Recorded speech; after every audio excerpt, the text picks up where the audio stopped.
నారాయణ నారాయణ నారాయణ నారాయణ నారాయణ నారాయణ ఓం ఓం నమో నారాయణాయ.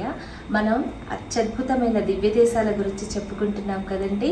ఈరోజు అద్భుతమైన దివ్యక్షేత్రం 108 వైష్ణవ దివ్య దేశికాలలో 84వది శనీశ్వర దోష పరిహార క్షేత్రమైన తిరుకుళందై పెరుంకులంగా పూజిస్తారు. పెరుంకులం అనగా పెద్ద చెరువు అని అర్థం. మూలమూర్తి శ్రీ శ్రీనివాస పెరుమాళ్, ఉత్సవ పెరుమాళ్, మాయా కూతన్, చోరనాథన్గా పిలుస్తారు. కూతన్ అనగా నృత్యకారుడు అని అర్థం. తాయారు కుళందై వల్లి నాచియార్, విమానం ఆనంద నిలయ విమానం, పుష్కరిణి పెరుంకులం, క్షేత్రం శ్రీనివాస క్షేత్రం, ఆగమం వైఖానస ఆగమం, బృహస్పతికి వేదసారన్కు ప్రత్యక్షం. నిల్చున్న భంగిమలో తూర్పు అభిముఖంగా దర్శనమిస్తారు పెరుమాళ్.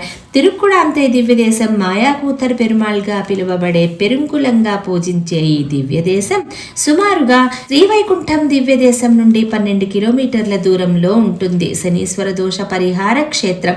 ఉత్సవమూర్తితో కలిపి గరుడు దర్శనమిస్తారు. ఈ పుష్కరిణిలో స్నానమాచరించటం ద్వారా సంతానం లేని భక్తులకు సంతాన భాగ్యం కలుగుతుందని నమ్ముతారు. పెరుమాళ్ శ్రీదేవి, భూదేవి, నీలాదేవితో మరియు కమలాదేవిని హృదయం మీద ఉంచుకుని దర్శనమిస్తారు. పూర్వం ఒక భక్తుడైన వేదసారన్ ఆయన ధర్మపత్ని అయిన కుముదవల్లితో కలిసి ఈ పవిత్ర తీర్థంలో స్నానమాచరించి చాలా కాలం సంతానం లేకపోవటంతో ఇక్కడ తపస్సు చేశారు. దాంతో పరంధాముడు కరుణించి వారికి సంతానం పొందేలా వరమిచ్చారు. దాంతో వారికి అందమైన పాప జన్మించింది. ఆ పాపకి కమలవల్లి అని నామకరణం చేశారు. ఆమె పెరిగి యుక్త వయస్కురాలైన తర్వాత పెరుమాళ్లు కళ్యాణం చేసుకోవాలని నిరంతరం కఠిన సాధనతో పూజలు చేసేది. ఆమె పూజలకు మరియు నిజాయితీ అయిన భక్తికి మెచ్చి పరంధాముడు ప్రత్యక్షమై వరం కోరుకోమన్నారు. ఆమె తన కోరికను పెరుమాళ్లకు వివరిస్తుంది. దానికి పరంధాముడు అంగీకరించి ఆమె భక్తికి మెచ్చి ఆమెను తన హృదయంలో చోటిచ్చారు. అందుకే ఈ దివ్య దేశంలో దేవేరులతో పాటు కమలవల్లిని హృదయం మీద చూడొచ్చు. అస్మచారణ్ అనే ఒక రాక్షసుడుండేవాడు.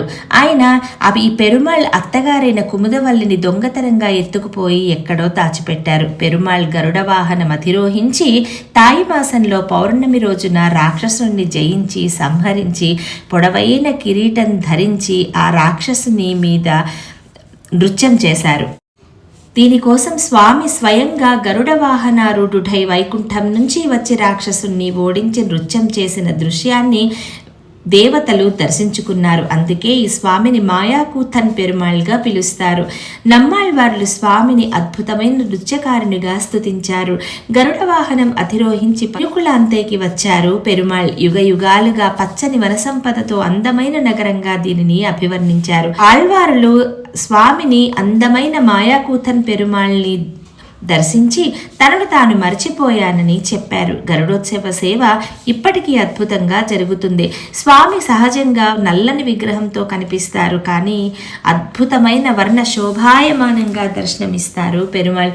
శనీశ్వర దోష పరిహార క్షేత్రమైన ఈ 84వ దివ్యదేశం తిరుక్కుళాందై 108 వైష్ణవ దివ్య దేశాలలో అత్యద్భుతమైన 84వ దివ్యదేశం. ఇది ఈ శ్రీనివాస పెరుమాళ్ యొక్క సన్నిధి శనికి సూచిస్తుందండి. ఇక్కడ కనుక దీపారాధన చేసి మీరు శనిదేవుడికి దండం పెట్టుకుంటే ఎటువంటి శని బాధలు అన్నీ తొలగిపోతాయి. కాబట్టి మీరు ఇక్కడికి వచ్చినప్పుడు మర్చిపోకుండా శనీశ్వరుడికి దీపారాధన చేసి స్వామివారిని దర్శించుకున్నారంటే మీకు ఏ బాధలు ఉండవు.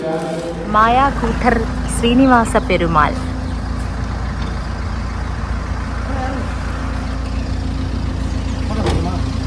One second.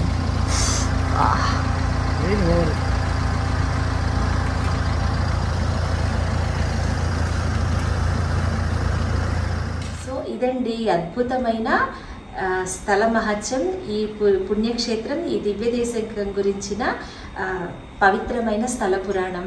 సో ఈ అద్భుతమైన దివ్యక్షేత్రాన్ని మీరు దర్శించండి. మీ అనుభవాలను మాతో కూడా పంచుకోండి. ఒకవేళ మాకు తెలియని ఏమైనా మంచి విషయాలుంటే దయచేసి తెలియచెప్పండి.